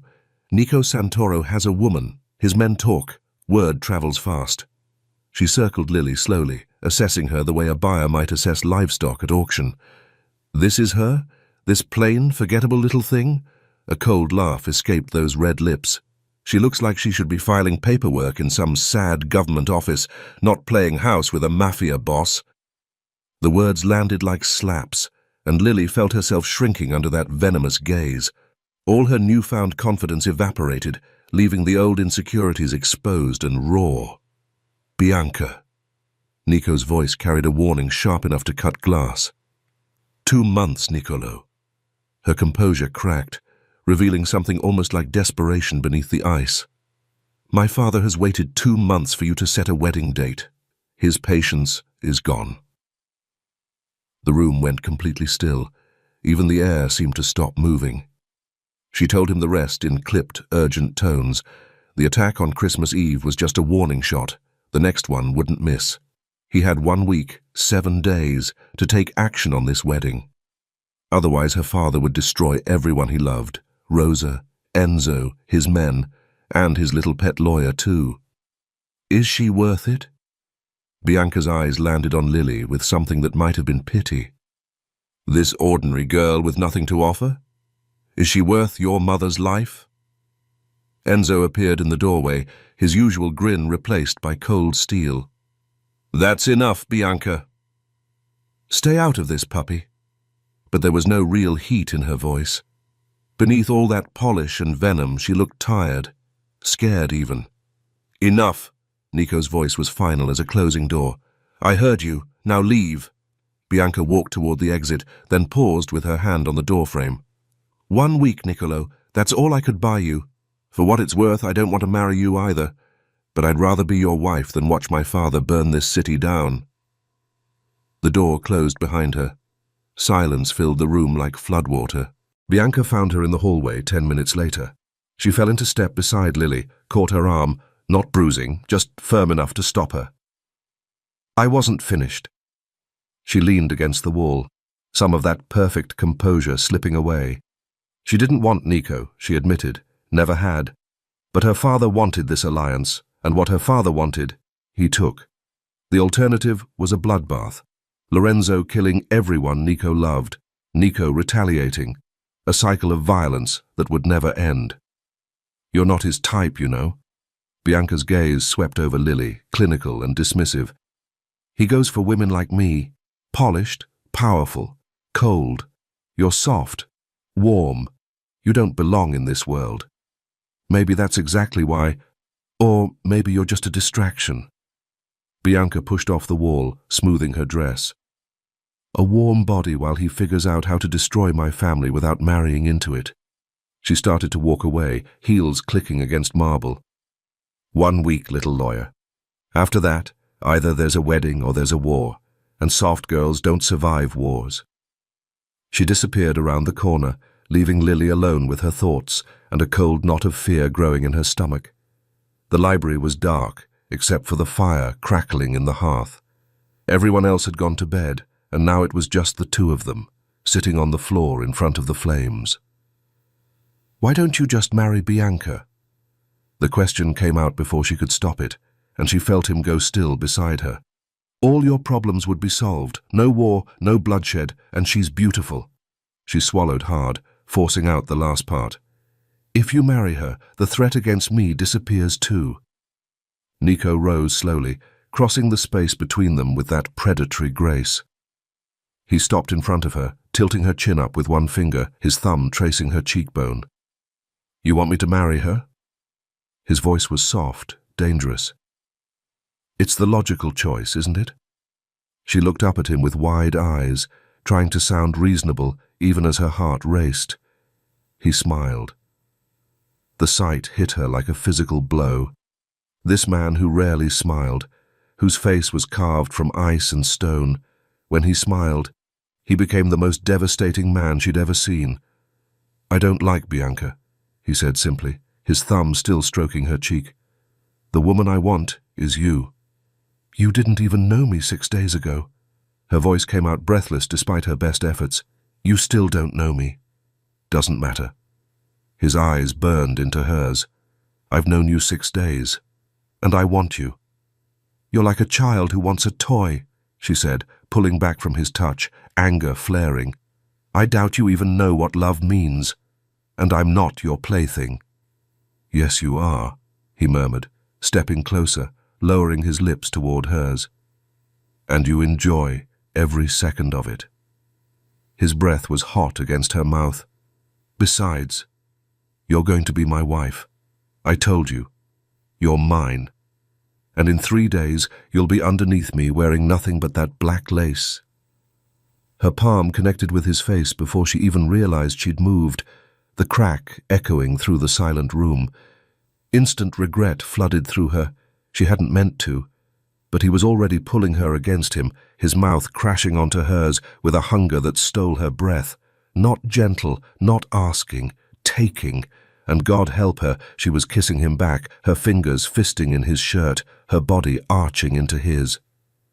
When they broke apart, both gasping for air, her lips were swollen and her head was spinning. I thought my first kiss was supposed to be unforgettable, she whispered, still pressed against his chest. After that slap? A rough laugh escaped him, his forehead resting against hers. Trust me, it was. His hand came up to cup her face, thumb brushing her swollen lip. And when you look at me with those big eyes, when you're this close to me, how long do you think I can resist? She pulled back, putting distance between them, her heart still racing. If you think I'll be with you without love between us, you're wrong. Silence stretched between them, thick and electric. Something shifted in his expression, shock maybe, or respect, or something deeper she couldn't name. The predator in him retreated just slightly, making room for something almost human. Love, he repeated, tasting the word. Is that what you want, Bambi? I don't accept less than I deserve. She lifted her chin. And neither should you. He stared at her for a long moment. Then, slowly, that dangerous smile softened into something that made her chest ache. You really are different. The fire crackled. Outside, snow fell soft and silent. He stepped back and turned toward the door, but paused at the threshold. Bambi? What? I'll learn to love with you. Then he was gone, leaving her with racing heart, burning lips, and the terrifying realization that she wanted him to learn. The dream was still burning through her when her eyes flew open. Nico's hands sliding up her thighs, rough and possessive, spreading her legs apart. Nico's mouth hot against her neck, teeth grazing her pulse point while his fingers hooked into the waistband of her panties. Nico's voice in her ear, low and commanding, telling her she was his, only his, always his, while his hand slipped between her thighs and found her wet, aching, desperate. The weight of him pressing her into silk sheets, his body covering hers like a brand, and she was gasping his name, arching into his touch, begging for something she'd never had but suddenly needed more than air. She jolted awake with her heart slamming against her ribs and heat flooding her cheeks as she realized where her hand had drifted during the night. The expensive sheets were tangled around her legs, damp with sweat, and between her thighs she was aching, throbbing, slick with want for a man who had kidnapped her, threatened her, and kissed her like he wanted to consume her whole. She pressed her burning face into the pillow and groaned. 7 days ago, she'd been a virgin who'd never been properly kissed. Now she was having dreams that would make a romance novelist blush, waking up flushed and desperate in a mafia boss's guest room. The note on her nightstand caught her eye, folded paper tucked beneath a steaming cup of coffee that hadn't been there when she'd fallen asleep. Sharp, masculine handwriting. "You were right. I'm learning. Nico." He'd been in her room while she slept, while she dreamed about him doing unspeakable things to her body. Had she moaned his name, made sounds, touched herself while he stood there watching? She wanted to crawl under the covers and die. The office was chaos when she arrived. Papers everywhere, file boxes stacked against walls, tension thick enough to choke on. Nico sat behind his desk, those ice-blue eyes tracking her across the room. "The Valenti files," he said, gesturing to the mountain of documents. "Everything we have. Find something." She rolled up her sleeves and got to work. Hours blurred together, contract after contract, shell company after shell company. Her eyes burned, her neck ached, but she kept searching. And then she found it. "Nico." Her voice came out sharp, electric. "Come here, now." He was behind her in seconds, close enough that she could feel his heat. "What did you find?" "Arthur Bennington, Notary Public." She pointed to the signature. "He notarized every shell company registration, every document proving Valenti's legitimate business ownership." His brow furrowed. "And?" "Arthur Bennington died in November 2019. She watched his eyes widen. "But his signature keeps appearing on documents for 4 years after his death. A dead man notarizing legal documents." Silence. Complete. Absolute. "What does that mean?" His voice was low, dangerous. She turned to face him, fire blazing in her eyes.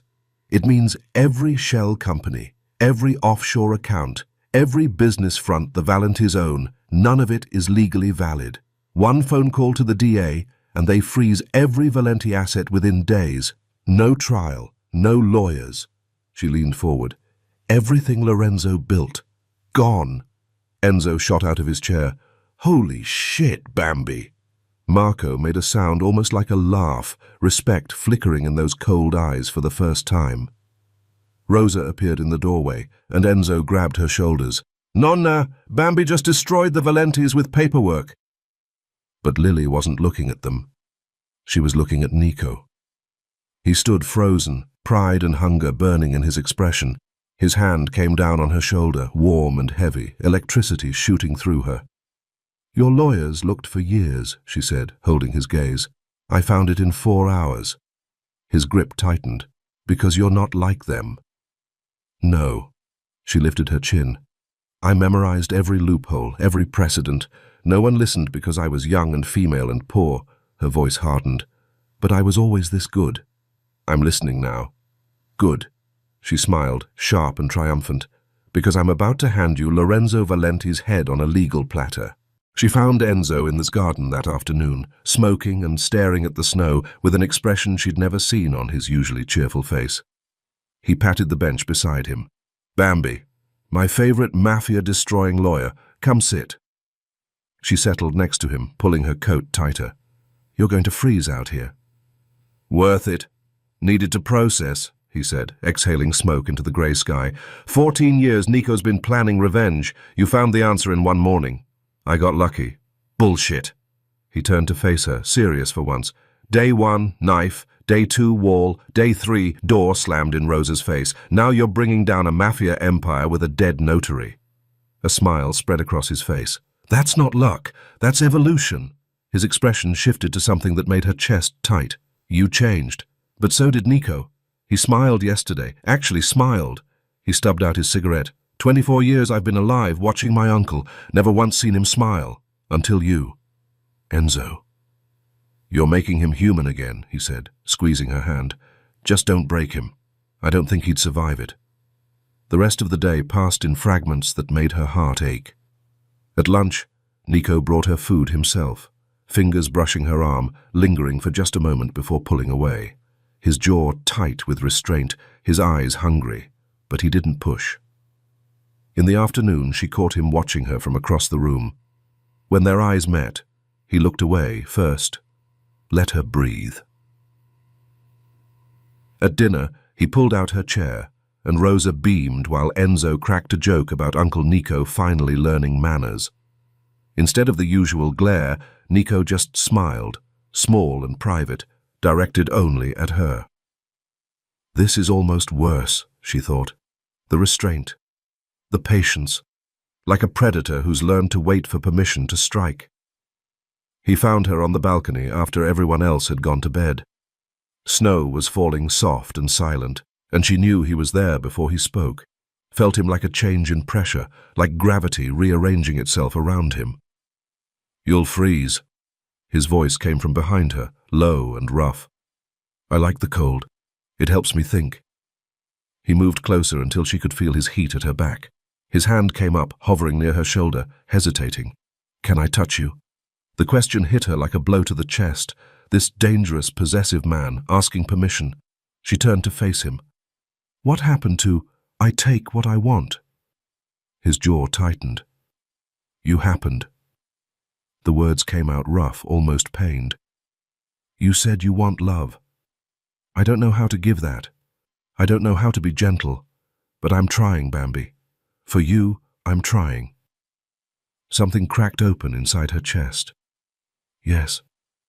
The word came out as a whisper. "You can touch me." His hand found her face, cupping her cheek with a gentleness that made tears prick her eyes. "I'm going to kiss you now." She didn't refuse. His lips met hers. No teeth, no dominance, just warmth and want. She fisted her hands in his shirt and pulled him closer, and the kiss deepened, a sound escaping his throat that was half groan and half growl. When they broke apart, foreheads pressed together, both breathing hard, he asked if that was better, his voice wrecked. She laughed, breathless. "Good different. But I kind of miss the other version too." His eyes went dark. "Don't tempt me." "Maybe I want to tempt you." His grip tightened on her waist, fingers digging in just enough to make her gasp. "You're playing with fire." "You said I have fire in me." She smiled up at him. "Maybe I want to see what happens when we burn together." He made a sound like a snarl and kissed her again, harder, deeper, possession bleeding through.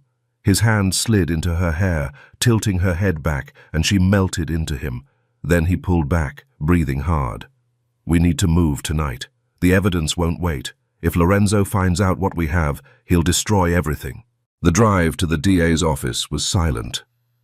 Lily sat with the folder of documents in her lap, enough to bring down an empire, enough to put Lorenzo Valenti in prison for the rest of his life. She stared out the window at the city lights blurring past, her mind racing through everything that had happened in the past week, enough to put Nico there too, if she wanted. The black SUV pulled up in front of the building, its engine humming in the cold night air. Street lights cast harsh shadows across his face as he turned to look at her, and something in his expression made her breath catch. "I trust you." His voice was low and rough, stripped of its usual command. "I know you could turn me in too. Everything you have on the Valentis, you have on me. The kidnapping, the threats, the week you spent as my prisoner." His jaw tightened. "One word to the DA and I'm in handcuffs by morning." She didn't look at him, kept her eyes fixed on the folder, on the documents that held so much power. When she spoke, her voice was flat and hard. "You kidnapped me." Each word landed like a stone. "I haven't been home in a week. You held me against my will. I couldn't call anyone. Couldn't leave." Her jaw tightened with old anger. "I could tell them you're working with the Valentis, that both families are in this together, that you're just as guilty as Lorenzo." The silence that followed was thick enough to choke on. She could feel him watching her, feel the weight of his gaze on the side of her face. "Look at me, Bambi." She didn't move. "Lily." Not Bambi, her real name, spoken soft and raw. Something in the way he said it made her turn despite herself. Those ice-blue eyes were open in a way she'd never seen. Vulnerable, exposed. No walls, no masks, no predator lurking beneath the surface. Just a man who was putting everything he had in her hands. "I'm yours." His voice was barely above a whisper, rough with something that might have been fear. "That's how much I trust you." She held his gaze for a long moment, something cracking in her chest that she couldn't name. Then she opened the car door and stepped out into the cold without a word. The hour inside felt like a lifetime. She handed over the documents, answered questions, watched the DA's expression shift from skepticism to disbelief to barely contained excitement as he realized what she was giving him, a case that would make his career, an empire built on forgery, a man who'd thought himself untouchable, about to learn how wrong he was. She told them everything about the Valentis. She told them nothing about Nico. When she walked back into the winter night, snowflakes catching in her hair, the black SUV was still there, still waiting. He could have left, should have left probably, given what she might have done inside, but he'd stayed. She opened the door and slid into the passenger seat. The heater hummed. Snow fell silent outside the windows. For a long moment, neither of them spoke. "You could have run." His voice was rough, raw, like the words cost him something. "You could have disappeared into the city, called the police, never looked back." His hands tightened on the steering wheel. "You were free the moment you walked through those doors." She met his eyes, those ice-blue eyes that had terrified her a week ago, that had haunted her dreams, that looked at her now with something raw and wondering and impossibly soft. "I want to spend New Year's Eve with you." Her voice was quiet but certain, and she watched something shift in his expression. Shock, hope, the beginning of something that looked terrifyingly like love. "With you, with Enzo and Rosa, with a warm family." She reached over and took his hand, lacing her fingers through his, feeling the calluses and the strength and the warmth of him. "Take me home." The mansion had transformed overnight, fairy lights everywhere, candles on every surface, the smell of Rosa's cooking wrapping around Lily like the warmest hug she'd ever known. She stopped at the bottom of the stairs, hand pressed to her chest, and just breathed it in. 7 days ago, this place had been her prison. Now it sparkled with warmth and something that felt terrifyingly like home. Rosa found her standing there with tears in her eyes and immediately cupped her face. "Bella, you look like an angel," she cried, pulling Lily into the kitchen where Enzo was stealing mozzarella. "Bambi, you clean up nice for someone who tried to stab me last week," he grinned, popping cheese into his mouth, and Rosa swung her wooden spoon at his head while he ducked with a laugh that filled the whole room. "Every family has these things," Rosa shrugged, waving her spoon dismissively. "Knives, arguments, someone gets stabbed. Normal." This is a mafia family, Lily thought, warmth blooming in her chest, and somehow I'm part of it now. The gifts came after dinner. They gathered in the living room, fire crackling, champagne glasses glinting. Lily hadn't expected anything. A week ago she'd been a prisoner here. Rosa pressed a package into her hands with trembling fingers. Inside, a hand-knitted cashmere sweater and a worn leather cookbook filled with faded Italian handwriting. "Family recipes," Rosa whispered, tears spilling down her weathered cheeks as she turned the pages. "My mother's, her mother's, now yours, Tesoro." Lily's throat closed completely. No one had ever given her something like this, something that whispered, "You belong here, now." Enzo dropped a poorly wrapped package in her lap. "Open it," he urged, bouncing like a child, and inside she found a black t-shirt reading, "I survived the Santoro family," with a cartoon knife and a wide-eyed deer. She burst out laughing so hard her stomach hurt. Marco stepped forward with a leather notebook, her initials embossed in gold. He didn't speak, just nodded once when she looked up with questions in her eyes. Respect. After everything, he was giving her respect. She looked around at all of them, and guilt twisted sharp in her stomach. "I didn't get any of you anything," she said in a small voice, heat flooding her cheeks. "I'm so sorry, She stopped, blinked, started laughing. "Actually, I was kidnapped and brought here a week ago," she managed through giggles, tears of laughter forming in her eyes. "It would have been weird if I'd stopped at a gift shop." The room exploded, Rosa's laughter high and delighted, Enzo howling, even Marco's shoulders shaking. And Nico was smiling, really smiling, something soft that made her heart stutter. "One more gift," Rosa announced, her eyes sparkling with knowing as she looked at her son, and the room went suddenly, breathlessly quiet. Nico stood. He walked toward her slowly, something different in his posture, almost nervous, and Lily's pulse started racing before she understood why. He stopped in front of her, held her gaze, and sank to one knee. Her breath caught. Her hand flew to her mouth. He pulled out a velvet box and opened it, a diamond catching firelight like a fallen star. "I saw those big eyes in my rearview mirror," he began, his voice rough and stripped of command, a ghost of a smile playing on his lips, "and I knew I was in trouble. This girl who got in the wrong car, talked too much, kicked me, pulled a knife on my cousin, tried to climb my wall." Lily laughed through the tears already streaming down her face, her whole body trembling. "I never trusted anyone, Bambi. Never let anyone in," he continued, his expression shifting to something raw and painful, jaw tightening with old wounds. "Caring about people gets them killed, but you changed everything." He held up the ring, and his hand was trembling, this man who faced bullets without flinching, trembling because of her. "Changed me. I'm not a gentleman. I'm not romantic. I don't know beautiful words," he said, his voice cracking, and Lily felt her heart shatter and rebuild in the same breath. "But I promise you, every day I will protect you. Every day I will show you that you matter. Every day I will learn to love you better." He looked up at her with those ice-blue eyes, completely open, completely vulnerable. "Lily Whitmore, will you marry me?" The last words came out barely above a whisper, and she watched his hand tremble as he held up the ring.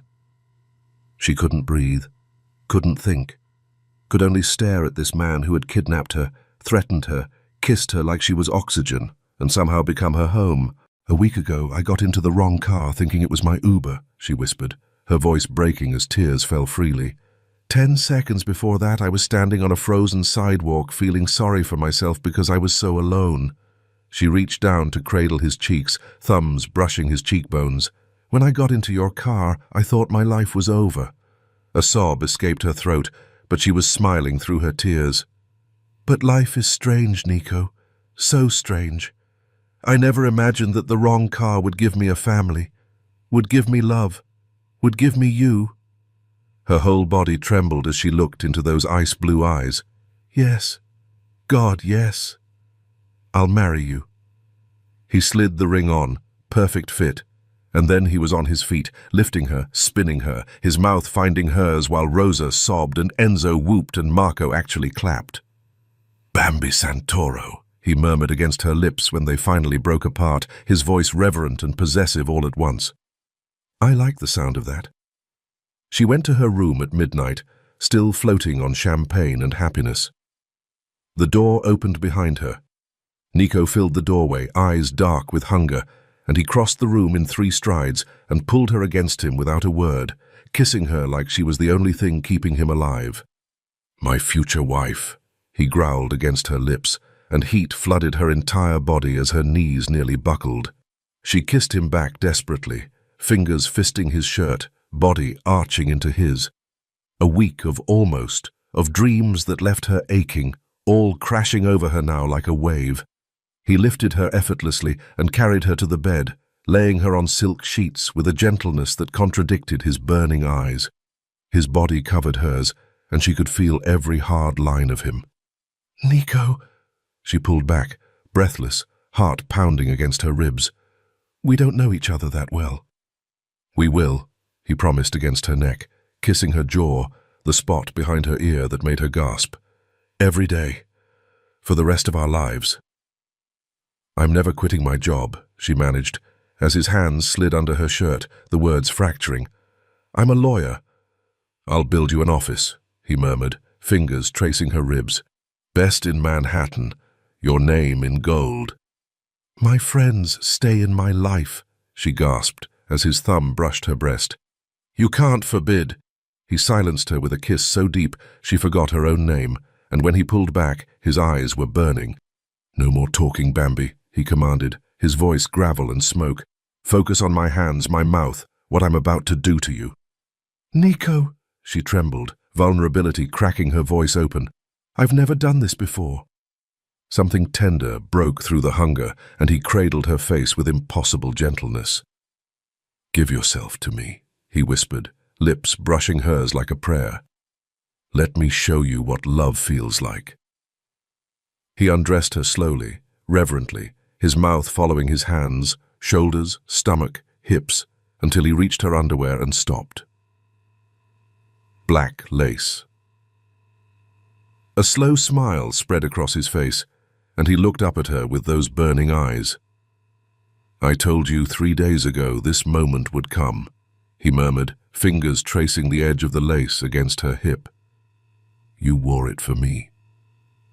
Her cheeks flushed crimson. "I didn't. It was the only clean—" "Liar," he whispered, pressing a kiss to her stomach, and she stopped trying to explain because his mouth was moving lower and she couldn't think anymore. He undressed her completely, reverently, his mouth following his hands, hips, thighs, until she was trembling with need. "Are you sure?" he asked. His voice strained with restraint, and she pulled him down and kissed him, whispering against his mouth that she'd never been more sure of anything. The first moment was sharp. He held still, kissing away her tears, whispering beautiful, perfect mine. When she nodded, he moved, and pleasure built in waves until she was gasping his name, nails raking his back. "Lily!"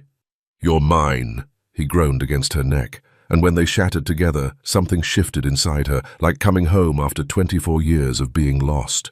She woke to sunlight and his body curved around hers, his arm across her waist, the ring on her finger, the delicious ache everywhere. This is real, she thought. This is my life now. They went downstairs hand in hand. Rosa took one look at them, Lily's flushed cheeks, Nico's soft expression, and burst into tears. "First breakfast of New Year, special." The TV murmured until a name made Lily freeze. Lorenzo Valenti, arrested, federal agents, anonymous tip.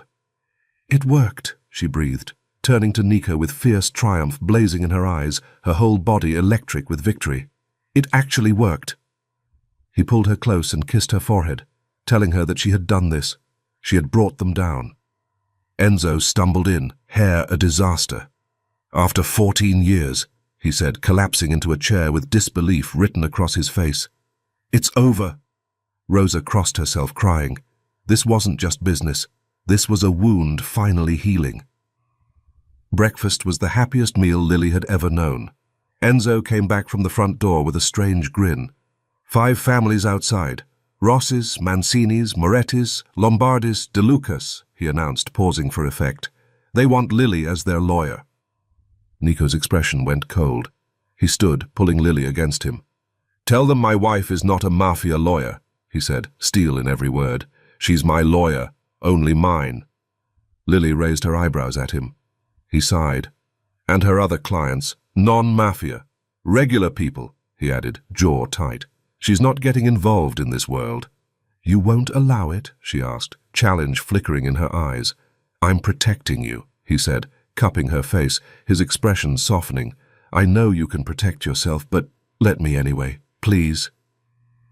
She saw the fear beneath, fear of losing her to darkness. "Okay," she whispered. "No mafia clients. Just you."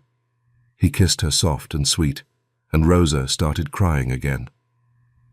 Later, Lily stood at the window, watching snow fall. Nico wrapped his arms around her from behind. "What are you thinking, Bambi?" "That a week ago I got in the wrong car," she said quietly, turning to face him. "Terrified, alone. Now I have everything." He asked if she had any regrets, his voice soft, and she shook her head, smiling up at ice-blue eyes that no longer frightened her. "Not one." He kissed her forehead, her nose, the corner of her mouth. "Welcome home, Lily. Thank you for listening to the very end. It really means a lot. I'd love to know where you're watching from. Leave a comment with your city or country. It always makes me smile to see how far these stories travel."